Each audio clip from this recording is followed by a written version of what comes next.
Welcome back to TV5 News at 9. Joining us this morning is board-certified neurosurgeon Dr. Jay Jaganathan. Thank you so much for being here today, Doctor. Morning, Claude. Thanks for having me. Good morning, of course. Today we are talking about vertebral compression fractures. Now, this is very common during these cold months, and sidewalks are slippery and falls are common. So what are some symptoms and how are they diagnosed?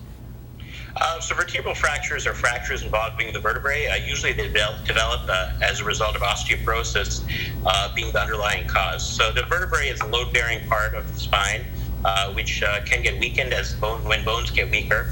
And oftentimes, as you mentioned, a traumatic event, such as a fall or a turn or any type of trauma can result in cracks of the vertebrae itself. And usually that can result in a significant amount of pain. The classic symptomatology is typically pain localized to the lower back, and patients oftentimes will describe what's called a point tenderness, which means that you touch a point in the back and it tends to hurt.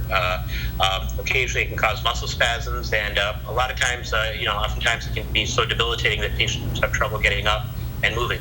Wow, so what does the treatment look like for these fractures? So there are a variety of treatments that are there. The initial treatments are things like rest and analgesics if needed. What we are finding, though, especially in older patients, is that activity or mobility is really important, and keeping patients active reduces the risk of comorbid conditions such as lung problems, clots, and things like that.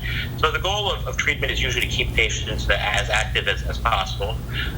There is a minimally invasive treatment when these so-called non-interventional or conservative treatments fail, and one of them is called a vertebroplasty or kyphoplasty, which is a minimally invasive incision procedure used with about a 1 or 2 millimeter incision, where we inject a little bit of glue into the vertebrae, which can help a lot with pain. Wow. Well, thank you again for this valuable information, Doctor. We appreciate you calling in. Thanks for having me. Of course. And you can find more information about today's topic in the hot link section of WNEM.com.